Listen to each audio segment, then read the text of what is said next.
Too many construction workers are getting hurt on the job. Many of them do not return to the construction industry.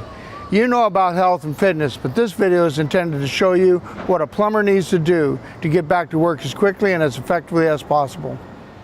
Authorizing off work status can be as dangerous as prescribing morphine.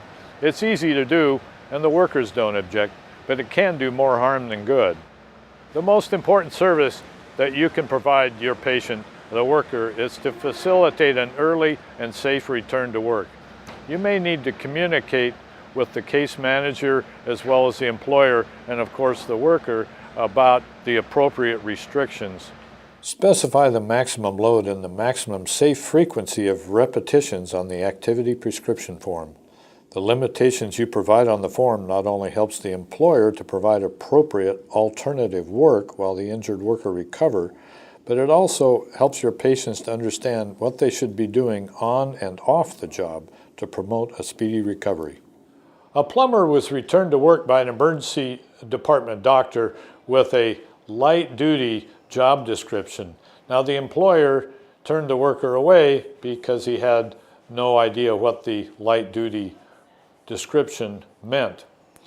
The following sequences will help show you options for a plumber returning to work with a back injury with the limited flexibility and ability to carry and lift heavy objects.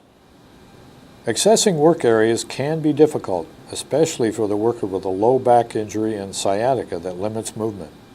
A back-impaired worker will be unable to climb a ladder, and lifting and dragging heavy equipment will be difficult. Working with plumbing assemblies and fittings requires flexibility and awkward postures.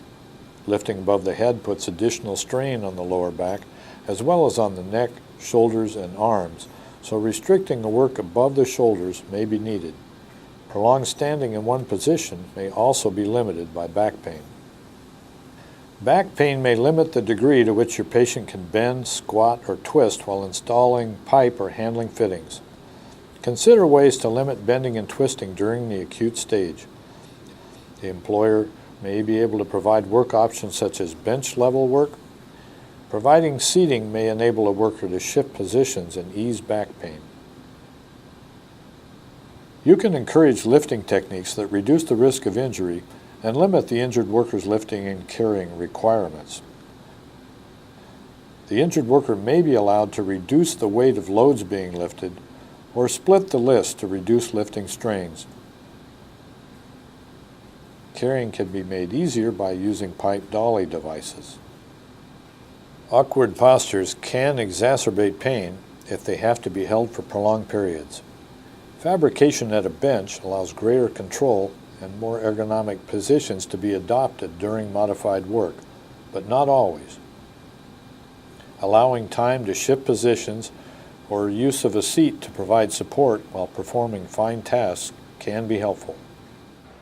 Defining jobs that the worker can do safely is essential in the return to work plan. The worker should bring a job description to your office, but if not, you can ask the L&I Early Return to Work Coordinator or a Health Services Coordinator to provide one for you. Excluding particularly painful or disabling work tasks requires a careful interview about work, and then specific recommendations on the activity prescription form. You should modify the amount of time spent performing lifting tasks where the worker has back pain.